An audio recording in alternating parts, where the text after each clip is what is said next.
Live mula sa GMA Network Center, ito ang 24 Oras.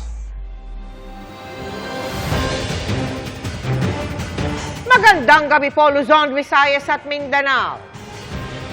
Pasintabi po sa mga naghahapunan, hindi lang nilakaran, kundi pinapakpa ng mga daga ang panindang karning baboy sa isang talipapa sa Maynila. Kuhang-kuha at viral na ang video ng tila pagmukbang ng mga daga sa paninda. Natunton ng isa naming team ang tindahan na pinasara na po ng Veterinary Office ng lungsod. At nakatutok si Jonathan Andal. Animoy nagmumukbang ang mga dagang ito sa dami ng karne ng baboy na pinapapak nila sa isang tindahan. Viral na ang video na yan na may halos 4 na milyong views sa TikTok.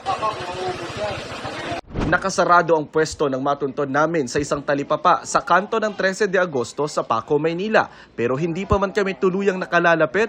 May daga, ayun may daga. Ang daming daga, ayun. Sabi ng barangay, hindi na raw nagbebenta rito ng karne ang may-ari simula nang mag-viral ang video ng kanyang pwesto. Sinubukan namin siyang hanapin doon pero hindi namin siya nakita.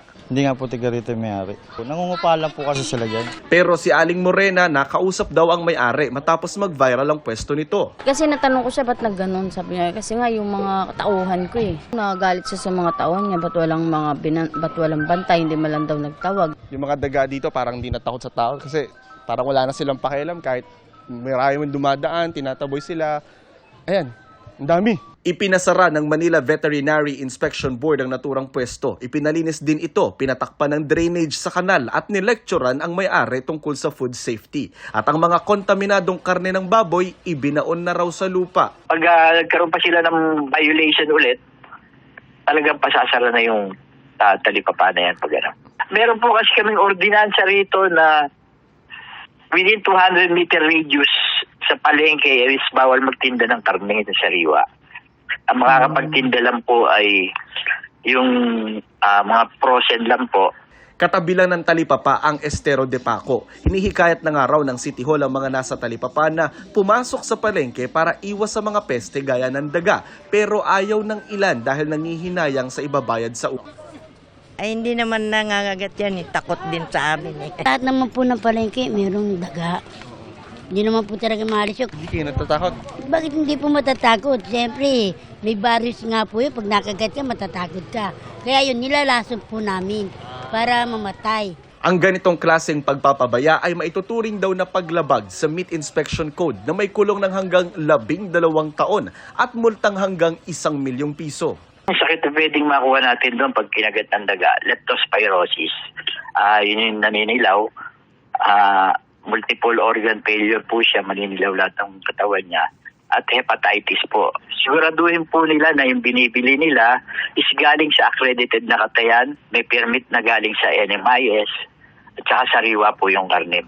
Para sa GMA Integrated News, Jonathan Andal, nakatutok, 24 Oras. 5 tulog pa bago ang salubong 2024 pero dumarami na ang mga biktima ng mga paputok. Kabilang ang ilang naputulan ng daliri. Nakatutok live si Sandra Aguinaldo. Sandra? Yes, Mel, mula nga sa 4 na biktima ng paputok ay nasa 8 na ang dinala dito sa Jose Reyes Memorial Medical Center sa Maynila. At sa tala po ng DOH ay nasa 5 na ang naputulan ng daliri sa buong bansa dahil sa paputok. 4 ang sugatan sa malakas na pagsabog na ito sa Dagupan, Pangasinan kagabi. Inaalam na kung dahil ito sa pagsindi ng sigarilyo ng isa sa mga biktima malapit sa mga nakaimbak na paputok sa isang kwarto. May mga bahay na na-damage sa lakas ng shockwave ng paputok o yung pagsabog. Ayon sa mga otoridad, may mga na-recover din daw na gamit sa paggawa ng paputok sa lugar. Bagay na itinanggi ng pamilya ng may-ari ng bahay. Humingi sila ng dispensa sa mga nadamay. Stock lang na paputok. Nagkasugat sa kamay, braso at mukha ang isang 12 anyo sa Kalasyaw, Pangasinan nang masabugan ng sinindihang napulot na paputok. Napulot po ng pinsan ko po yung paputok po. Sabi nila po pasabugin ko. Tapos nabutan po ako sumabog. Dumarami na rin ang dinadalang firecracker-related incidents sa Jose Reyes Memorial Medical Center batay sa 5 araw nitong monitoring. 4 ay dahil sa ipinagbabawal na 5-star, habang ang iba ay dahil sa whistle bomb, baby rocket at quitis. Karamihan po mga minor injury tulad ng burns po yung mga nakuha nitong mga pasyente po natin na dinala. Pag naputukan po yung kamay, pwede magkaroon ng pagkalasog-lasog. Sa mga ganung bagay naman po nakahanda po yung Jose Reyes para po gamutin sila. Mas marami pang araw ang tala nila ngayon kumpara noong 2022. Pareho sa trend na naobserbahan ng Health Department sa buong bansa. 5 na yung naputulan ng daliri. May mga tinamahan din sa mata. Mula nung nag-pandemic tayo ay talagang bumaba yung bilang dahil sa restriction. Pagpasok ng 2023 na kung saan ay talagang wala na tayong restriction ay dumami na yung gumagamit ng paputok. Legal man o illegal ang paputok, iwasan na lang daw ayon sa DOH. Kahit sa mga community fireworks display, dapat daw mag-ingat. May dalawa kaming monitor na kung saan nagkaroon sila ng injury. Nandun sila sa tinatawag nating fireworks display community. Kailangan maging maingat, professional lamang ang gagawa po doon. At ayusin bago magsimula ng display para walang na-aksidente doon sa mga nanonood.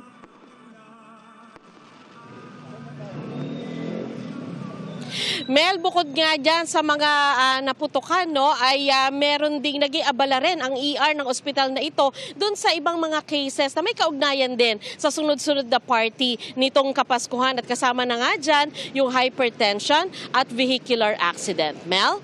Maraming salamat sa iyo, Sandra Aguinaldo.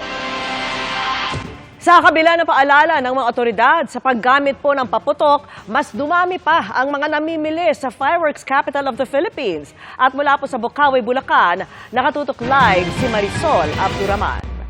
Marisol?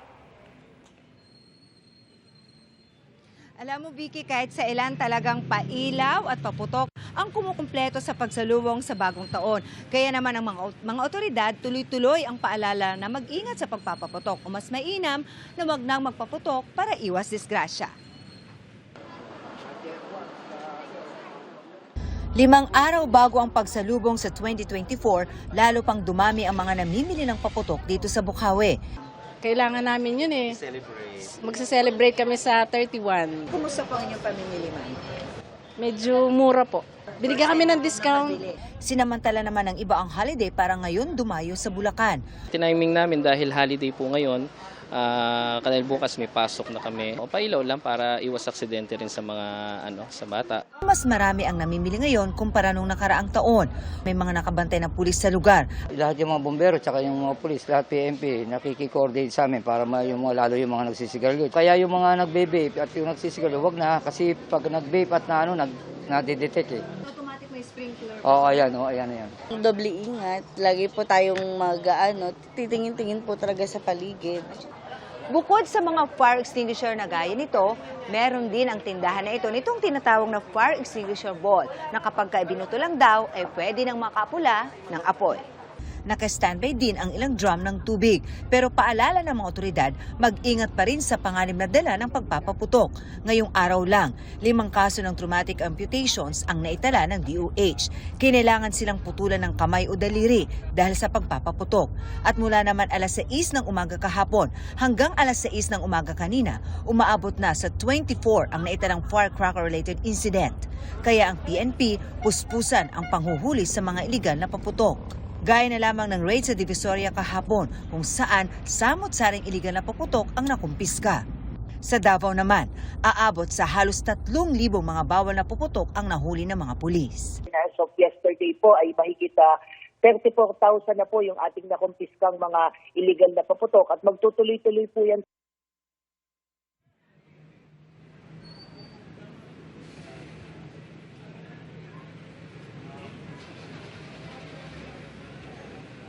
Dahil bukas na 24 oras ang mga tindahan dito, Vicky, 24 oras din magbabantay ang mga pulis dito sa area. Again, ang kanilang mahigpit na paalala sa mga mamimili, strictly no testing and no smoking. Vicky. Maraming salamat sa iyo, Marisol Abduraman. Bukod sa paputok, may mga nabibiktima na rin ng ipinagbabawal na boga. Isang menor de edad pa nga ang napuruhan sa muka. Nakatutok si June Veneracion.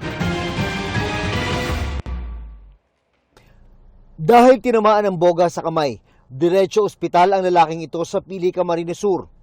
Ang 17 anyos naman na ito sa mukha mismo napuruhan. Paulit-ulit naman ang paninita tulad sa mga kabataang ito sa Batac, Ilocos Norte na naaktuhang naglalaro ng boga. Pati ang dalawang menor de edad sa bayan ng Paway. Payo po natin, sawayin na po natin yung mga anak po natin para makaiwas po tayo sa aksidente. Hindi po tayo mag-Christmas at mag-New Year sa ospital. Habang sa Bicol, ang pinakamarami raw ang naputukan. Ang pinakamadami po na nag-cause ng injury is yung tinatawag nating improvised cannon o boga. Lubang mapanganib ang boga kaya pinagbabawal, sabi ng PNP Firearms and Explosives Office. Pag sumabog ito, depende sa laki ng lata, talagang kundi mawawarak talaga yung kamay. On tendency mo, minsan pag hindi po ito nakaya ng mga lata na yan o PVC, sa mukha po ang tama ninyo. Sa latest report ng PNP, 78 na boga na ang nakumpiska sa buong bansa. Paliwanag ng Firearms and Explosives Office, bukod sa nakasasakit ang mismong pagsabog ng boga, napakadelikado rin kapag nagpira-piraso ang bahagi ng lata o PVC dahil ito ang pwedeng bumaon sa katawan. Hindi lang po ikabulag, talagang ikakamatay mo ito. Maniwala kayo sa akin, talagang hindi po talaga advisable ito. Kabilang din ang boga sa top 5 na paputok na nagdulot ng pinsala sa katawan sa pagsalubong sa 2019, 2022 at 2023. Bukod sa mga tarp na ipapakalat para ipaalam ang mga bawal na paputok at pailaw, babantayan din daw ng PNP ang bentahan ng mga ito kahit online. Para sa GMA Integrated News, June Veneracion, nakatutok 24 oras. Alamin naman natin ang mga pampaswerte raw na mabili na sa Divisoria ngayon. Pati yung Color of the Year 2024 na hinahanap ng mga namimili ng damit doon. Nakatutok live si Mark Salazar. Mark? Mel, isang araw pagkatapos lang ng Pasko ay nagpapalit na ng paninda dito sa Divisoria. Mula sa kahapon lang ay mas maraming pampaskong mga items. Ngayon naman ay puro na mga pambagong taon. Truck-truck ang delivery maghapon ng mga bilog na prutas sa Divisoria. Mula sa mga ibinabagsak na mga truck, kahon-kahon naman ang hinahango ng mga retailer para sa tingian nilang benta. Ang mga presyong 3 for 50 pesos na Fuji apple, 3 for 100 na peras o orange, ang pinakamurang presyo na makukuha nyo dahil bukas, pataas na ng pataas ang presyo hanggang bagong taon. Sa ngayon medyo mababa ang presyo. Pero siguro ay bukas, lalo na pagdating ng mga 2029, mas mataas na ang presyo. Sa mamimili naman, hanggat maaga pala, kung gusto nila, bumili na sila para hindi masyado maano sa presyo. Kasi ang presyo talaga hindi mapares talaga, tumataas talaga.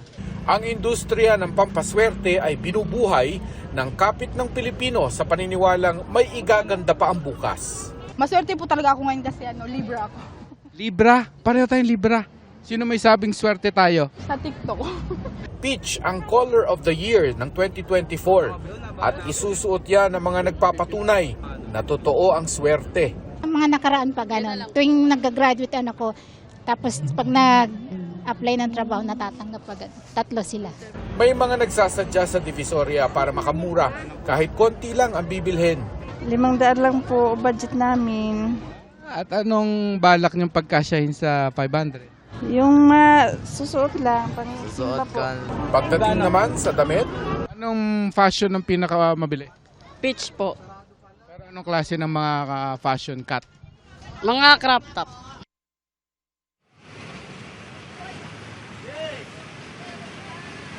Kung nagbabalak naman talaga kayong pumunta ng Divisoria, gawin nyo na ASAP dahil ang bawat delay ninyo ay dumadami ng tao rito at pataas na ng pataas ang presyo.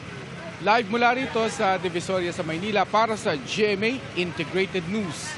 Mark Salazar, nakatutok 24 oras. Maraming salamat sa iyo, Mark Salazar. 5 araw na lamang ang nalalabi bago mapaso ang deadline para sa consolidation ng mga jeep bilang bahagi ng Jeepney Modernization Program. Pero dahil 30% pa ng mga jeepney sa buong bansa ang hindi pa consolidated, ang grupong Piston nagbababala na ng isang krisis sa transportasyon. Yan ang tinutukan ni Joseph Morong. Sa huntahang ito ng mga jeepney driver, kinabukasan nila ang pinag-uusapan.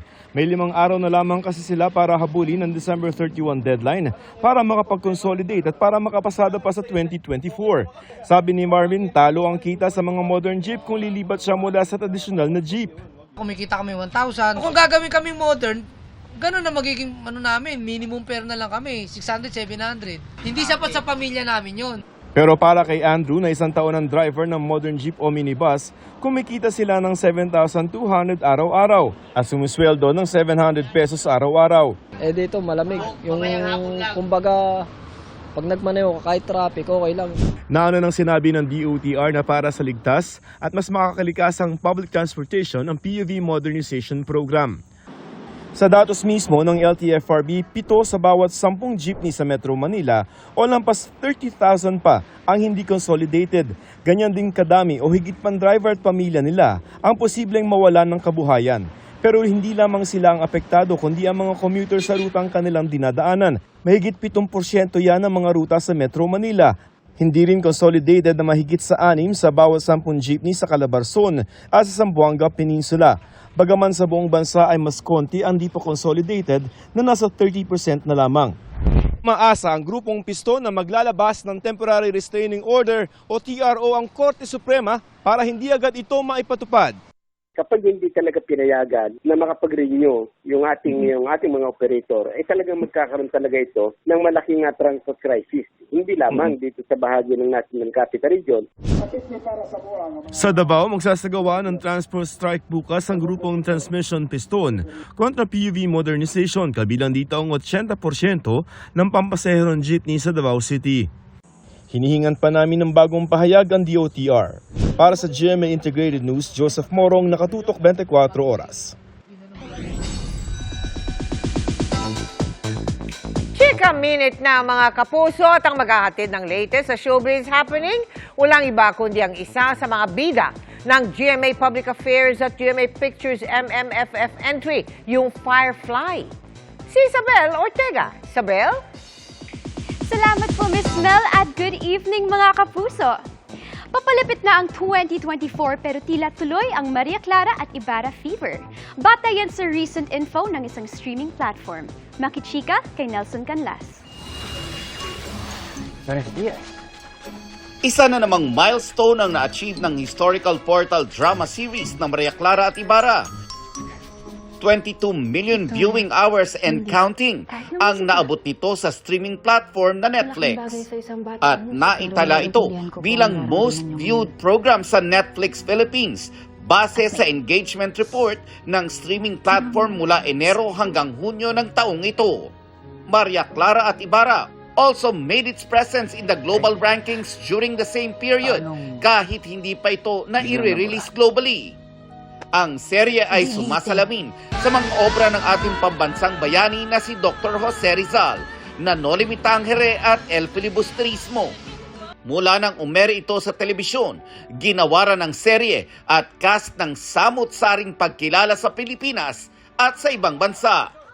Sa Maria Clara at Ibarra, pinatunayan ang versatility ni Kapuso Drama King Dennis Trillo at Asia's limitless star Julie Ann San Jose. Sa serye rin nabuo ang nakakakilig na tambalan ni Kapuso Primetime Princess at 2016 Pantasporto International Best Actress Barbie Forteza. At pambansang ginoo David Licauco. Nagpapasalamat ang bumubuo ng Maria Clara at Ibarra sa mga kapuso sa walang patid na suporta nila sa serye. Thank you so much po sa lahat ng sumuporta at sumusuporta hanggang ngayon sa Maria Clara at Ibarra sa Netflix Philippines. Hi mga kapuso, it's David Licauco. I just want to say thank you so much sa 22 million hour views on Netflix ng Maria Clara at Ibarra. We truly appreciate your support and sana makaabot tayo ng 1 billion hour views. Merry Christmas!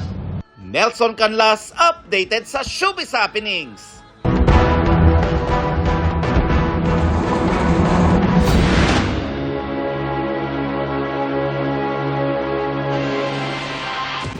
Halos abot tanaw na po natin ang 2024 o 2024. Pero bago yan, Balikan muna natin ang ilan sa mga balita at isyung ating tinutukan sa buong taon. Ang matinding throwback ng 2023. Sisimulan na natin ngayong gabi. Unahin natin ang mga hamong hinarap ng mga Pilipino, kabilang ang ilang trahedya. Narito ang taong 2023 sa 24 oras. Sumalang sa mga pagsubok at nilunod na mga hamon ang maraming Pilipino ngayong 2023. Magtatapos na lang ang taon, humabol pa ang bus na ito na nahulog sa isang bangin sa Hamtik, Antique. Yan na ang naging huling destinasyon ng 18 sa mga pasahero nito.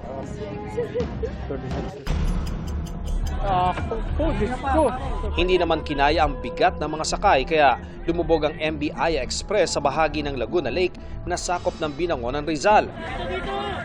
27 sa kanila ang di na makakauwi. Ang mga sakay naman ng MV Lady Mary Joy 3 para makatakas sa sumiklab na sunog, kinailangan lumusong sa malamig na dagat ng Basilan. 33 sa kanila bigong matakasan si kamatayan. Yung iba walang life jackets. So most probably nalunod itong mga to at hindi dahil dun sa sunog. Sunog na ika nga'y malala pa sa magnanakaw. Sa Manila Central Post Office, hindi lang higit sa 300 milyong pisong halaga ng mga koleksyon at gamit ang natupok sa 30 oras na sunog. Kundi ang di matutumbasang halaga ng kasaysayan ng gusaling itinayo noong 1926. Minsan ang winasak ng World War II, pero muling naipatayo noong 1946. Pagbuhay na pinapangarap nating mangyari ulit.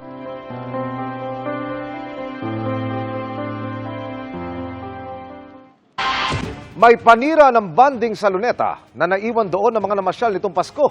Alamin natin sa live na pagtutok ni Oscar Oida. Oscar! Yes, Emil, muli niyang dinayo ang Luneta dahil bukod sa maganda na, libre pa itong pasyalan. Ang masaklap nga lang, Emil, matapos ang Pasko, sandamakmak na basura ang naiwan. Gabundok na basura ang dinatnan namin sa Materials Recovery Facility ng Luneta Park. Sa sobrang dami, parang ang hirap isiping nakuha lang ito nitong araw ng Pasko. Ang paglilinis nga raw na sinimulan nila 1:00 pa lang ng madaling araw. Hindi pa rin nila tapos 9:00 ng umaga. Sa Quirino Grandstand, tila anli ang mga basurang iniwan ng mga nagpasko rito. Dismayado tuloy si Ramil sa mga kapwa niya na masyal sa Luneta na wala raw pakundangang mag-iwan ng kalat.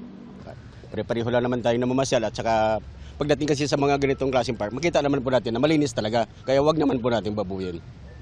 Ang pamilya ni Lorraine, wala raw iniiwan ni Katiting na kalat tuwing magpipiknik dito. Pagtapos namin ganitong kumakain, nililigpot po namin, nilalagay po namin sa katulad nito sa plastic. Hindi po namin iniiwanan ito nakakalat. Sana maging responsable po tayo sa mga kalat natin kasi alalahanin natin konti lang yung park natin dito sa Philippines. Hanggang kanina, tuloy-tuloy ang pamamasyal ng mga tao dito sa Luneta. Kapansin-pansin namang naging malinis ang kapaligiran sa buong maghapon. Salamat siyempre sa mga naglilinis ng parke. Emil, ayon sa Manila City Hall, umabot na sa 41 na tonelada ng basura ang nakokolekta dito sa Luneta mula December 22 hanggang December 25, 2023, habang umabot naman na sa 223 na tonelada para sa buong Maynila. Emil? Maraming salamat, Oscar Oida. Sinulit pa ng ilan ang holiday ngayong araw sa mga tipid na pasyalan. Mula sa Cubao sa Quezon City, nakatutok live si Tina Panganiban Perez. Tina? Mel, sa huling araw ng holiday ngayong Pasko, maraming pamilya ang nagbonding sa ilang pasyalan dito sa Quezon City.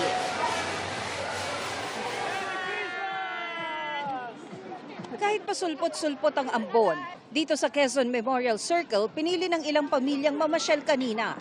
Inabangan ng mga bata ang amusement rides na nagbukas pasado alas 10 kaninang umaga. May mga taga Maynila na nakagawian ng dito mamasyal kapag Kapaskuhan. Gusto ko po kasing ma-experience yung mga rides dito, and gusto kong makasama yung kapatid ko yung mag-rides kasi first time ko magra-rides dito. Masaya sila kasama. Isa itong skybike sa mga pwedeng subukan dito sa Quezon City Circle. Kung wala ka namang fear of heights, maganda itong sakyan dahil mataas, kaya marami kang makikitang view at mahangin.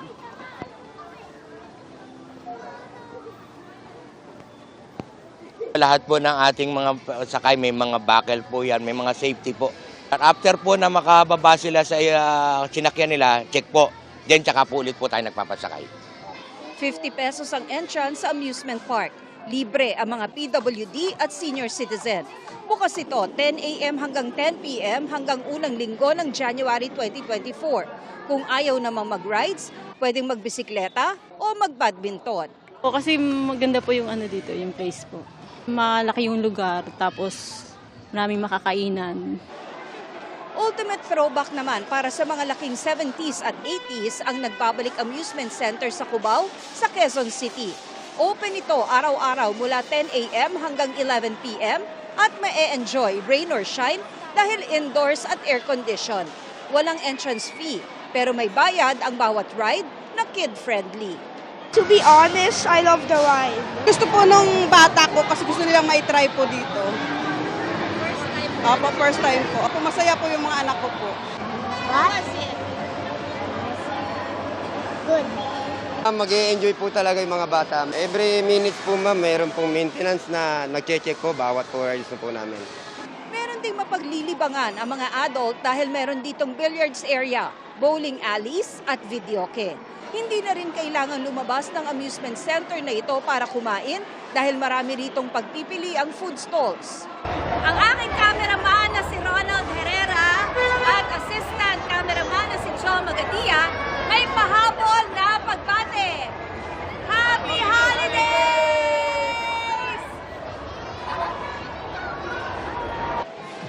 Saan man ninyo piliing mag-bonding, siguradong masaya basta sama-sama ang pamilya. Mel? Merry Christmas din sa inyong lahat dyan. Maraming salamat sa iyo, Tina Panganiban Perez.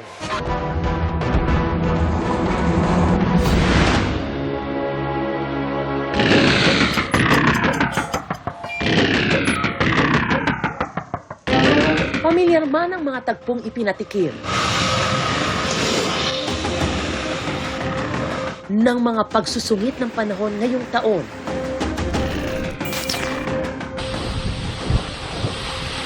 Kalahati lang daw na karaniwan ang 11 bagyong pumasok sa Philippine Area of Responsibility ngayong 2023. Lord, tulungan mo po ako at ayoko pa po mamatay, may mga anak pa ako.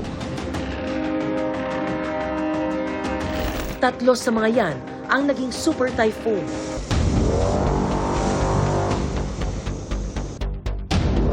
Kabilang si Egay, ang nag-iisang super bagyong naglandfall sa Pilipinas. Narsuod amin, ma'am. Awan tinabati pulos nga gami, ma'am, na jamming ang tupangan ka na yanot. Kasi ito na po yung nangyari ngayon. Nagkasunod-sunod po. Na ikinasawi ng di bababa sa 30. At ang bagyong Goring, nakakaibang ikinilos dahil sa paikot nitong track o dinaanan. Pumatak din ng habagat ang ilang bagyo na nagpabaha sa Luzon nitong Hulyo.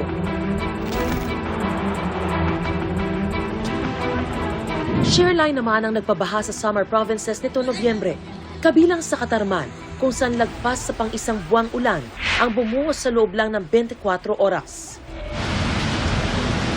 Kita ninyo, mga tao dito sa tabok, wala sila nakatabok.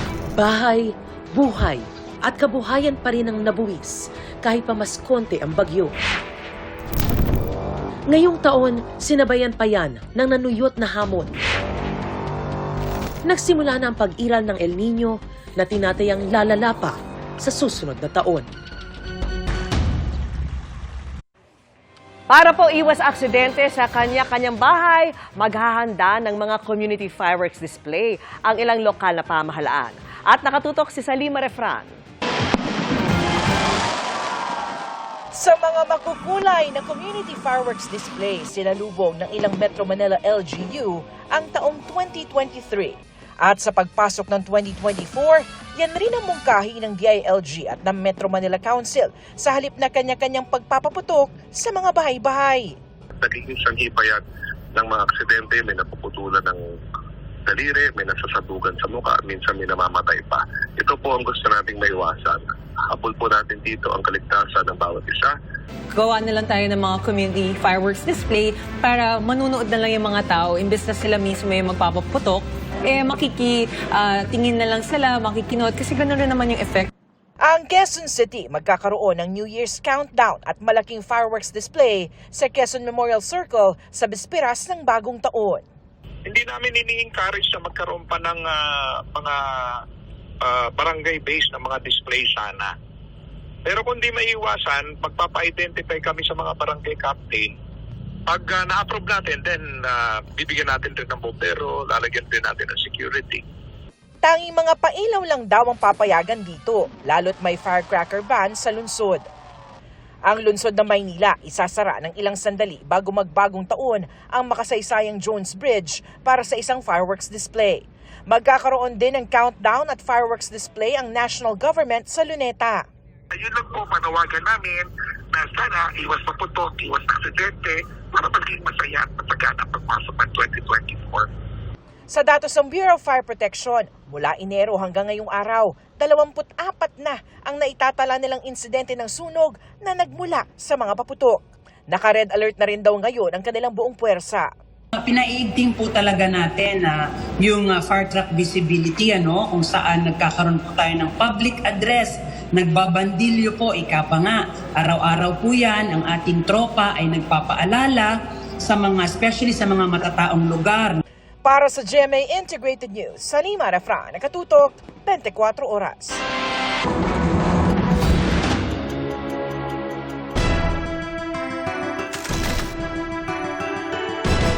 Ang mga pagyanig sa simula pa lang ng taon, gaya ng sa Sarangani noong Enero, sa Davao de Oro, at Masbate noong Pebrero, patikim pa lang pala. Dahil hanggang sa mga huling buwan ng 2023, muling tumama ang matitinding lindol sa bansa.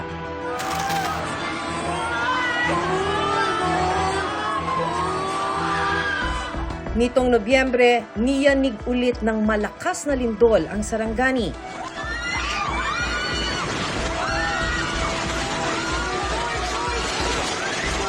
Labing isa ang naiulat na nasawi at mahigit 200 milyong piso ang halaga ng pinsala.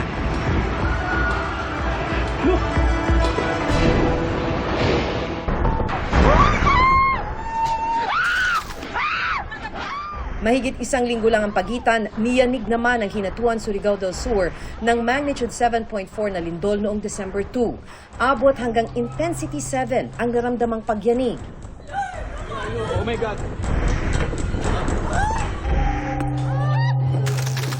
Di pa man nakababangon ang probinsya, nilindol naman ang bayan ng Caguait.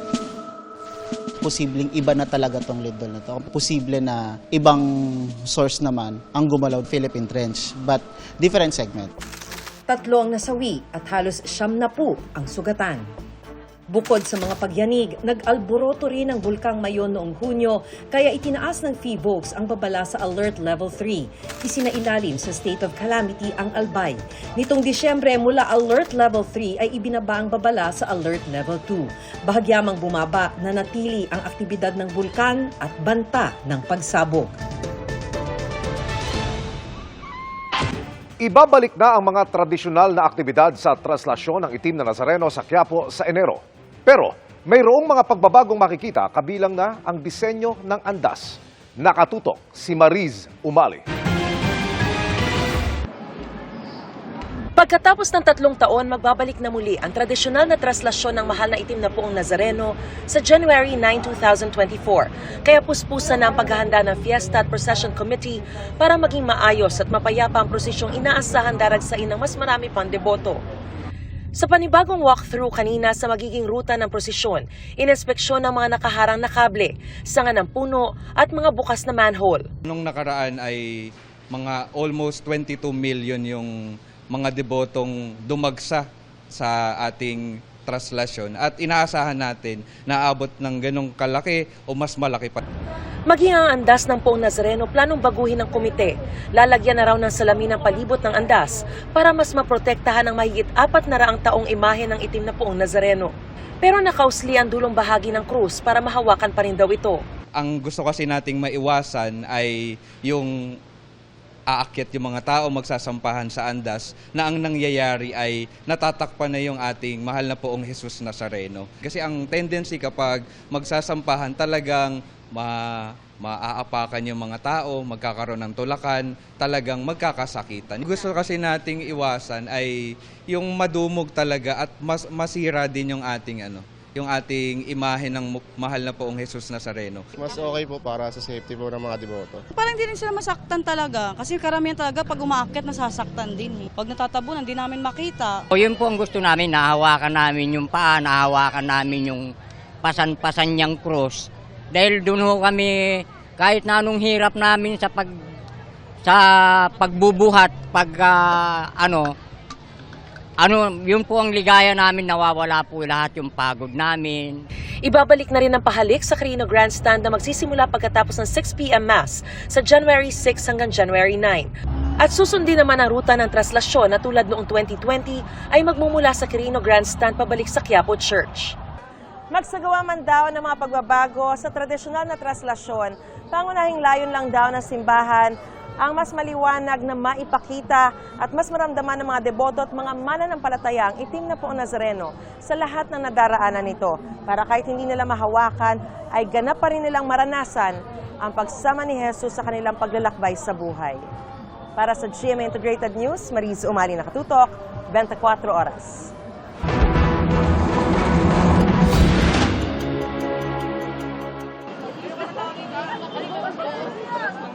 Kung sinalubong ang 2023 ng 14-year high na bilis ng pagmahal ng bilihin, unti-unti namang bumagal ang inflation hanggang sa umabot na lang sa 4.1% sa pagtatapos ng taon. Marahil, pinakaininda ngayong taon ang pagmahal ng bigas. Kahapon 53, ngayon 56. Oh, grabe oh. Ang laki ng tinaas. Kinailangan tuluyan takdaan ng Pangulo ng price cap na inalmahan ng mga retailer. Tinanggal din kalaunan ang price cap nang bumaba ang presyo ng bigas. Umaray naman ang transport sector sa sunod-sunod na pagmahal ng langis. Dati kumikita ko ng 700, ngayon siguro sir, mga 500 na lang. Pinagbigyan ang pisong provisional fare hike sa mga jeepney. Pero hindi ang petisyon sa 5 pisong dagdag singil. Lalong hindi ang iginiit ding pag-urong ng December 31 deadline sa consolidation at modernisasyon ng mga pampublikong sasakyan. Kaya ang makailang round ng tigil pasada ngayong 2023, walang masakyan. Naghahabol hihingal pa ako. Pagod ako. May huling ratsyada ngayong huling 2 linggo ng taon. Panira naman ng bonding ang ilang beses na power outage sa NAIA. Kabilang ang tumama noong mismong bagong taon at noong Labor Day. Bukod sa inayos na power supply, planong isa pribado na ang pagmamanage ng airport. Nagdaos ng necrological service ang kaanak at malalapit na kaibigan ng PBA legend at tinaguriang The Skywalker na si Avelino Samboy Lim. Inalala ng kanyang asawa at anak ang pagiging generous at hardworking ni Lim nung nabubuhay pa. Ibinahagi rin nila ang pagmamahal nito sa larong basketball. Kasalukuyang nakalagak ang abo ni Lim sa chapel ng Colegio de San Juan de Letran kung saan siya naglaro sa NCAA. Pumanaw ang PBA legend sa edad na 61 nitong Sabado, kapiling ang kanyang pamilya. Muling inakusahan ng China ang Pilipinas ng mga mapanghamong hakbang sa gitna ng mga insidente sa West Philippine Sea. Ayon sa Chinese Foreign Ministry, ilang buwan na raw nagkakasanang ganyan ang Pilipinas na kumakalap din daw ng mga puwersa mula po sa labas ng rehiyon. Kaya raw kailangang rumesponde ng China para maaksyonan ang mga kilos ng Pilipinas. Sa kabila niyan, handa raw ang China ng makipag-usap sa Pilipinas tungkol sa mga maritime issue. Sabay sabing umaasa silang ititigil agad ng Pilipinas ang anilay tinatahak nitong maling direksyon. Ang atin namang National Task Force on the West Philippine Sea, sinabing bukas din ang bansa sa pakikipagdialogo. Pero magagawa lang daw ito kung titigilan ng China ang pambubuli at mga agresibo at iligal nitong aksyon sa West Philippine Sea. Nanindigan din ang ating sandatang lakas na hindi tayo nangahamon at sumusunod tayo sa batas. Nagbabala si Vice President Sara Duterte laban sa mga gumagamit sa kanyang pangalan para makapanloko ngayong holiday season. Sabi ng bise, wala siyang inutusan na sino man upang manglikom ng pera para sa politika o kahit na anong klaseng gawain. Kaya mag-ingat po umano sa mga gumagamit ng kanyang pangalan na nagpapakilala bilang kawani ng gobyerno. I-report daw agad ang mga scam na ganito sa mga otoridad.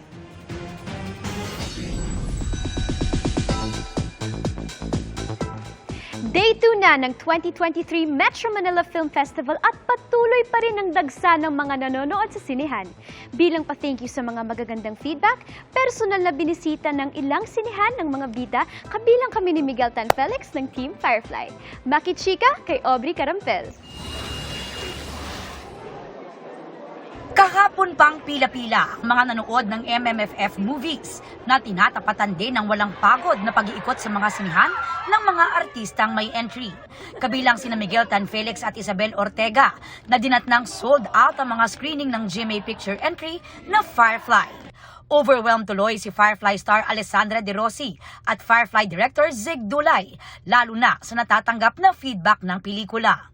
Good news pa dahil tila nag-work daw ang good word of mouth dahil nadagdagan pa ang mga sinihan na nagpapalabas ng Firefly. Sobrang nakaka-overwhelm lahat ng na reactions ng mga tao. Nagsisend sila ng mga resibo, nanonood sila, tapos nagsisend sila, may mga essay writing contest sila. Ang haba. As in, sabi niya, lumalabo na yung mata ko kakabasa ng mga comments, reviews. Ang huli kong feeling na ganito nung kita-kita pa. Sabi ko, tigilan mo na yung kababasa mo. Pero parang ganun nga yung pakiramdam. Iba rin yung nakabalik ka sa sinihan. And hopefully, madagdagan yung slots namin, yung screens namin. Nag-ikot din sa mga mall sina Alden Richards at Sharon Cuneta ng Family of Two. We're very happy at kahit man, yes, it's a given. All 10 movies are competing at the moment, but We are from one industry. one industry, one goal, one objective, Yes. and we are feeling it right now. Di ba? Right! Salamat po!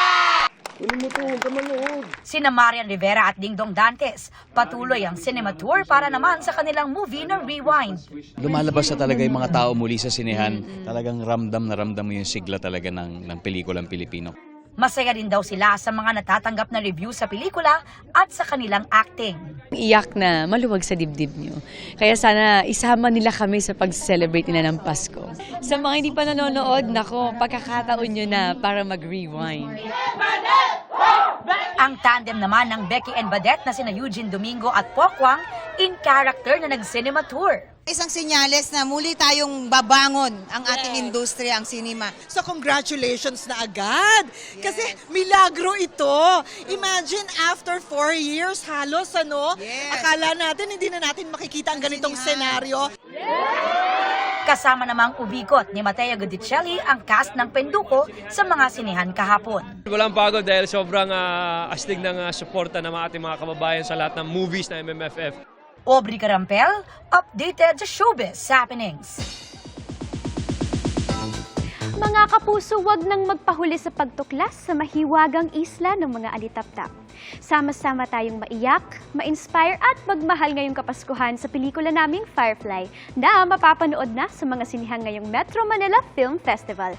Suportahan po natin ang pelikulang Pilipino. And that's my chika, Miss Mel. Salamat, Isabel. Ilang araw bago magbagong taon, mabenta na ang mga Lucky Charms sa Binondo. Nakatutok si Mav Gonzalez. Pagkatapos ng Pasko, sa Binondo, Maynila, dumiretso ang pamilya ni John para maghanda naman sa bagong taon. Naghahanap ako ng Lucky Charm for my business. Kasama ko yung mama ko, yung anak ko, and lahat kami nagpapagawa ng Lucky Charm para for the next year, para pampaswerte sa hinaharap namin. Iba't ibang klase ng pampaswerte ang mabibili sa Binondo. Pinakamabenta kapag bagong taon ang Prosperity Baskets. Meron ding power bracelets. At dahil Year of the Wood Dragon ang 2024, patok din ang mga hanging display at dragon figurine. Dragon is always a symbol of power and authority and also for prosperity. So ibig sabihin, we can also expect na 2024 there will be a lot of opportunity in terms of money luck or in terms of investments. A lot of opportunity pero kailangan maging maingat tayo in terms of savings and controlling our investments. Kung ang tingin ng marami sa 2023, Year of Breakups, ang 2024... 2024, what we can expect is still we need to be more careful pa rin in terms of sa relationship, okay, because of the number 3 star or yung tinatawag namin sa flying star na it's a star of quarrel and misunderstanding. Okay, so I think siguro still communication is the key. Pero paalala ng feng shui expert, hindi inaasa lahat sa mga pampaswerte. Bukod sa charms, pila na rin ang mga bumibili ng tikoy na naglalaro hanggang 300 pesos depende sa laki at flavor. Naniniwala kasi ako dun sa closeness within the family and also siguro if nagbigay ako sa friends ko, ganun din, yung closeness namin with them, nagiging talagang intact ang friendship. Tabi-tabi rin ang tindahan ng prutas pero madalang pa ang mga namimili. Pagtungtong ng 29, medyo dodoble na presyo niyan. Doble? Opo, magdodoble yan kasi dala ng... Siyempre, pag kinukuha na po namin, medyo agawan na po doon. Kaya kailangan po makapag-stock ka na para kahit papano. Matibay naman ang prutas kung mag-stock ka ng 3 araw. Para sa GMA Integrated News, Mav Gonzalez, nakatutok, 24 oras. At yan, ang mga balita ngayong Martes. Ako po si Mel Tiangco. Mga kapuso, 6 days na lang. 2024 na. Ako naman po si Vicky Morales para sa mas malaking misyon. Para sa mas malawak na paglilingkod sa bayan, ako po si Emil Sumangyo. Mula sa GMA Integrated News, ang News Authority ng Pilipino. Nakatuto kami 24 oras.